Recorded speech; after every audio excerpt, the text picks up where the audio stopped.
മരിക്കുന്നതിന് കുറച്ച് നാൾ മുമ്പ്, ഏകദേശം ഒരു വർഷത്തിന് മുൻപ് ചൂട് സഹിക്കാൻ വയ്യാനിട്ട് തമ്പിമാറ്റിനോട് പറഞ്ഞ് ഞാനൊരു ഷെൽട്ടറിലോട്ട് മാറുകയാണ്. എന്താ കാരണം? ചൂട് സഹിക്കാൻ വയ്യ. തമ്പിമാറ്റി പാസ്റ്റർ ബോംബെ പോയി വിളിച്ച് ഒരു വിൻഡോ യൂണിറ്റ് അയച്ചു കൊടുത്തു. അതുകൊണ്ട് ആ സമ്മർ അവിടെ വീട്ടിൽ താമസിക്കാൻ കഴിയും.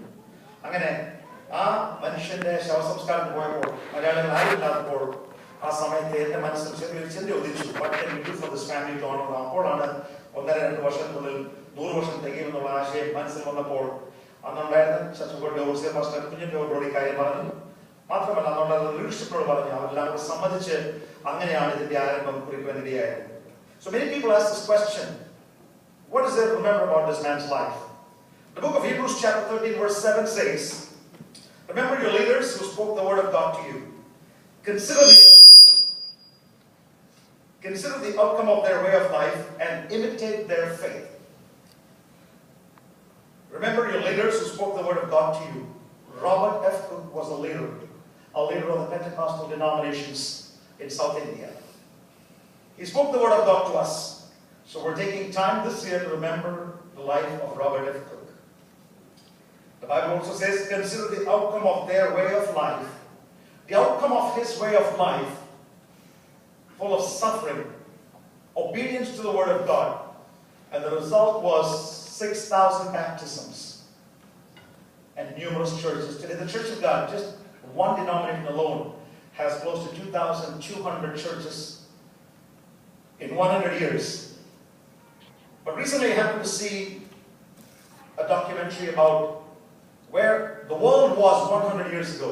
Amazing things came to my mind so that I was able to see. 100 years ago, the cars were not there. The semiconductor was not there. Travel was difficult. The concept of management was not existent at that time. In over 100 years, the world has moved so fast, so much. But where have we moved in evangelizing the world? India still remains unreached. So the purpose of the entire celebration is to remember Robert Cook's life, his love for India, and the legacy that he left behind. The Bible says, imitate his faith. Robert Cook has the kind of faith that is worth imitating. Let me get to his story a little bit. Robert was born into a Baptist family, a very devout, God-fearing Baptist family. And it so happened that he was born again, saved, and he wanted to receive baptism when he was 12 years old, and they denied him baptism because he was too young. At the age of 14, he got baptized. And one evening in the year of 1908 in Los Angeles, California, Robert's father said, during the Azusa Street revival, when people were being filled with the Holy Spirit, his father called him one day and said, Robert, come with me to a mission where the people speak in other tongues as they did in the early church. I tell you, it's all so wonderful. Every time I go there, I am blessed. Hallelujah. That's the power of the Holy Spirit that blesses us. Amen. So that was the beginning of Robert Cook going to a Pentecostal meeting, receiving the filling of the Holy Spirit, and eventually he and his wife at separate times heard a very distinct call of God to go to India. Robert Cook says that what he heard was, he spoke in tongues and his wife, Anna, interpreted that. It said, the Spirit of the Lord is upon me because He has anointed me to preach the gospel to the poor. He has sent me to heal the brokenhearted, to preach deliverance to the captives, and recovery of sight to the blind, to set at liberty them that are bruised. Luke 4:18. In obedience to God's call, Robert Cook decided to go to India. So his life is nothing but, he's a product of the Pentecostal Azusa Street revival of 1912 in those days. He was an ordinary man whom God used in extraordinary ways. He only had 6th grade education. He was a painter and an electroplater. Some of us from India know what electroplating is. And when I was looking at this man's life and trying to talk about that, so let me talk a little bit about his life first. Because centennial celebration about remembering his life, his legacy and love for India. His life, let's talk about that for a few moments here. He suffered emotional hardships. As Pastor K.J. Matthew reminded us, his wife, 4 years into the ministry in Bangalore, his wife died. He had to bury his own wife. Pastor read to you an excerpt from his letter. Many times I wondered myself, and I say this in many places, if God asked me to go with my wife and children to some unknown remote place in Africa, and if my wife died and if I had to bury her, I would question God's call upon my life. This man did not do it.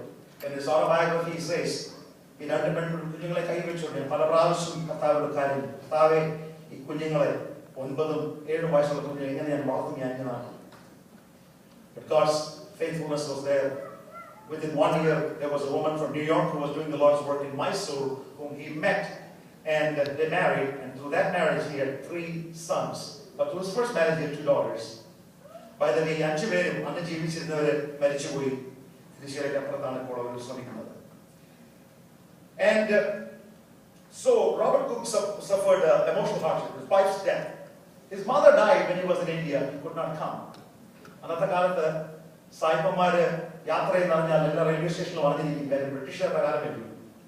So Kollur railway സ്റ്റേഷനിൽ എത്തിയപ്പോൾ train നിർത്തിയിട്ട് പറഞ്ഞ് സായിപ്പിനോട് സായിപ്പിന്റെ അമ്മ മരിച്ചു പോയെന്ന് പറഞ്ഞു. അങ്ങനെയാണ് സായിപ്പിന്റെ അമ്മ മരിച്ചു പോയത്. He couldn't come. മാത്രമല്ല അദ്ദേഹത്തിന്റെ രണ്ടാമത്തെ ഭാര്യയും എമോഷണൽ ഡിസ്ട്രസിനെ കുറിച്ച് പറഞ്ഞല്ലോ. ഈ 37 വർഷത്തെ ദീർഘ സുവിശേഷ വേലയ്ക്ക് ശേഷം അമേരിക്കയിൽ വന്നപ്പോൾ she was depressed and she had mental illness because of the hard work in India and the stress that they had gone through. They lived in primitive conditions, not able to give his children proper education in the US like most people wanted to do.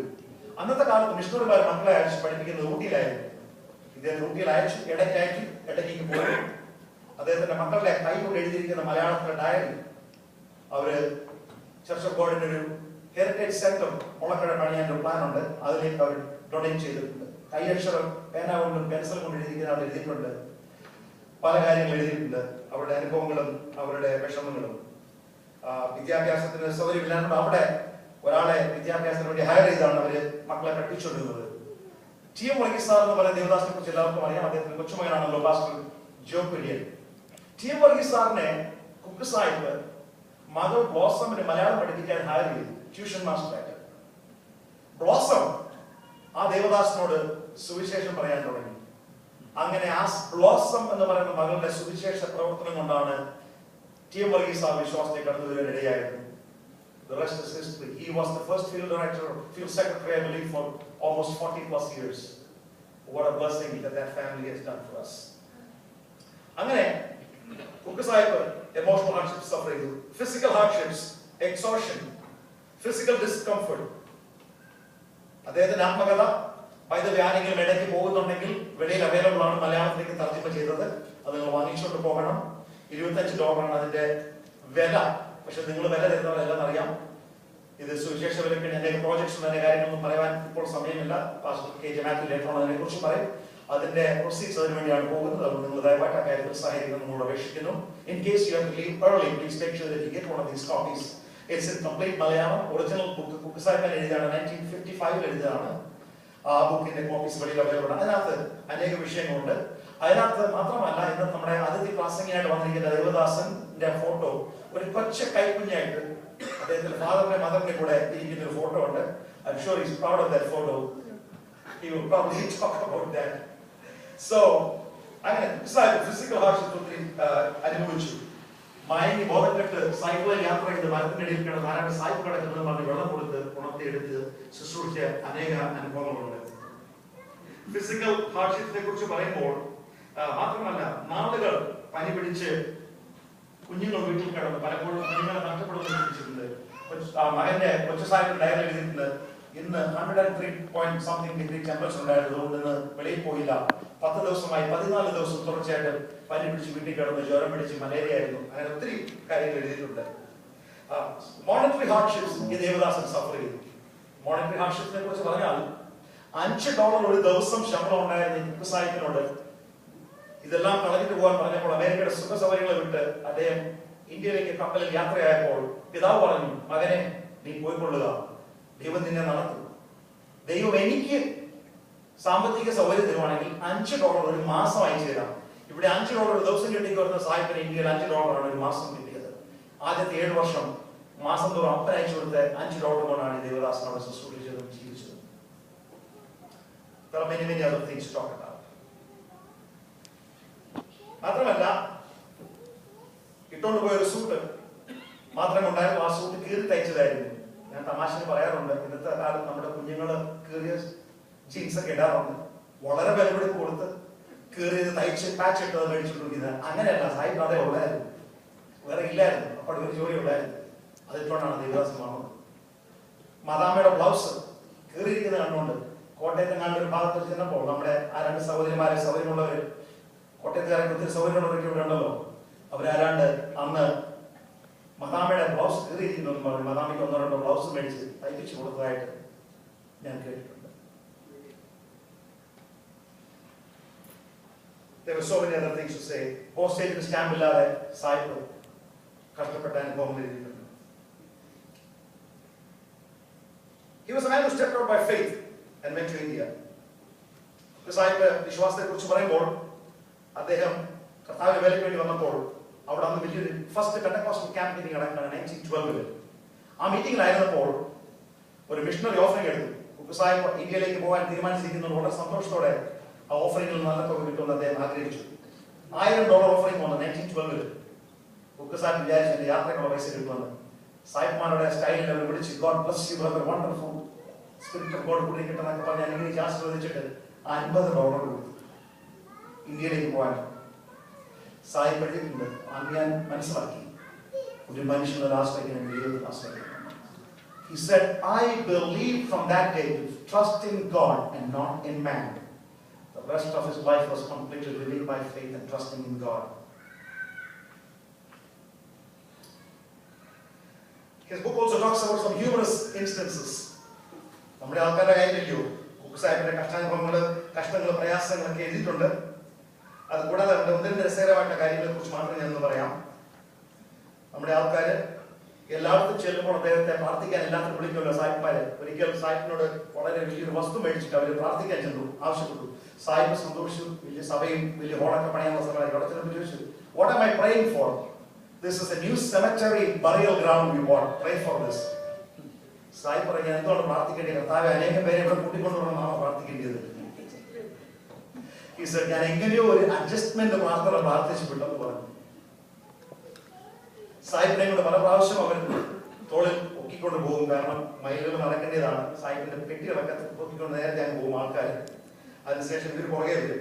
ഒരിക്കലൊരു നല്ല ആരോഗ്യമുള്ള സഹോദരനും ആരോഗ്യം കുറഞ്ഞ സഹോദരനും ഒരുമിച്ച് പൊക്കിക്കൊണ്ട് പോയി ഒരു തോട്ടിൽ നിന്ന് അടുക്കി എന്നപ്പോൾ ആ സഹോദരൻ, ബലഹീനായ സഹോദരന് പിന്നെ പൊക്കാൻ വയ്യാഞ്ഞുകൊണ്ട് താഴെ സായിപ്പൊക്കെ വീണ് ചെടിയിലും വെള്ളത്തിലും വീണ്. ആ അനുഭവം വളരെ രസകരമാണ് ദേവദാസൻ എഴുതിയിട്ടുണ്ട്.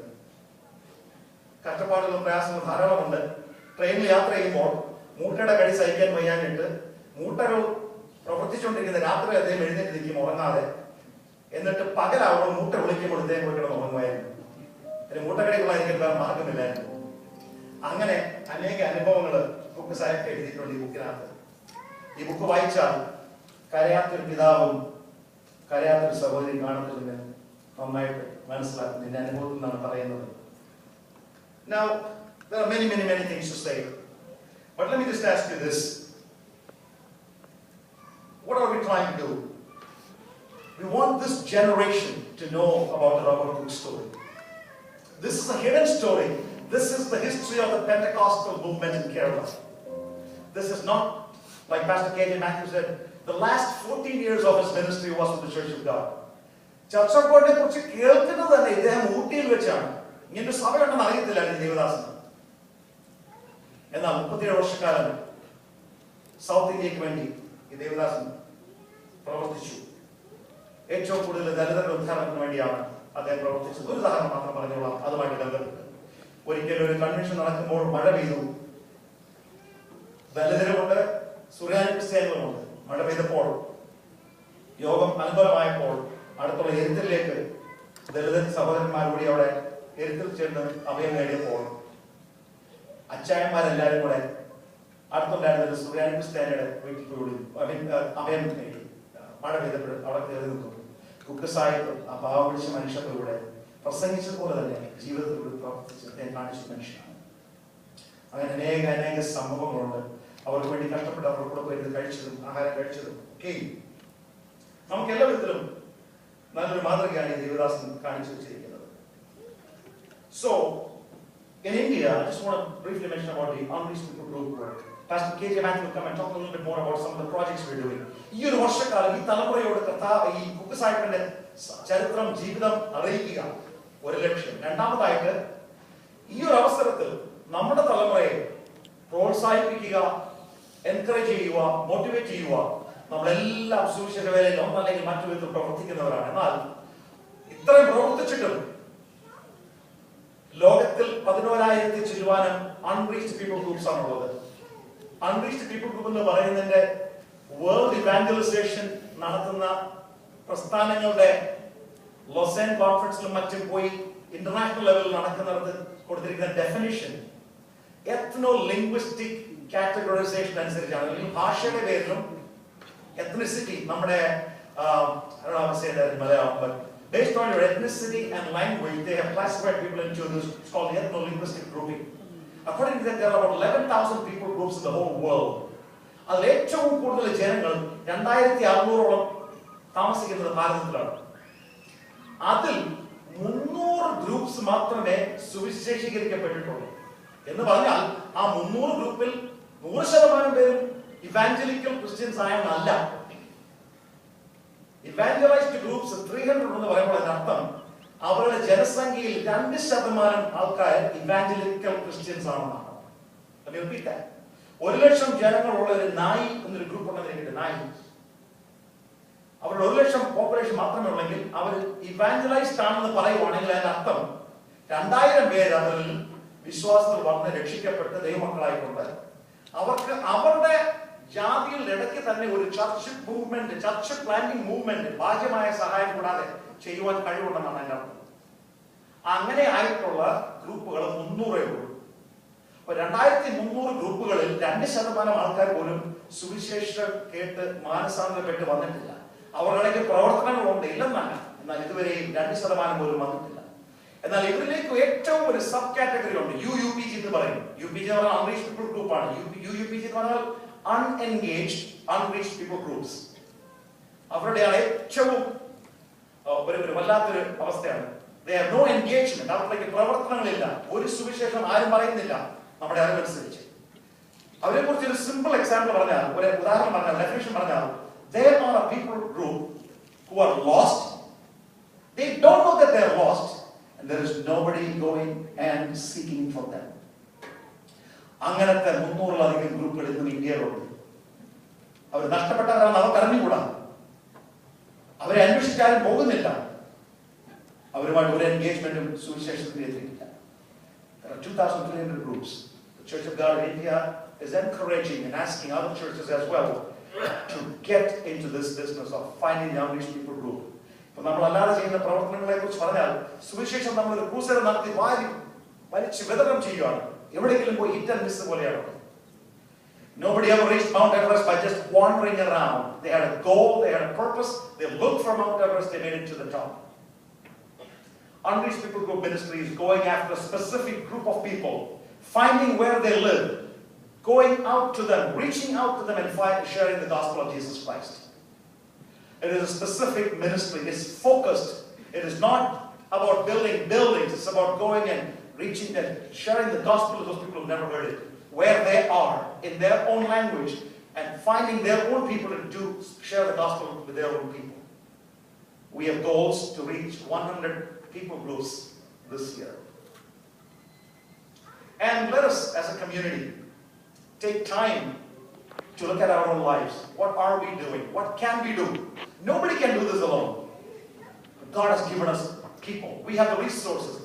Many times people say money is what's required. കുക്കസായിപ്പിന്റെ ജീവിതം അനുഭവിച്ചാൽ, ഞാൻ നാട്ടിൽ ചെന്നപ്പോൾ ഒരു വലിയൊരു പ്രസ്ഥാനത്തിന്റെ ഒരാൾ പറഞ്ഞു, send us the money, brother.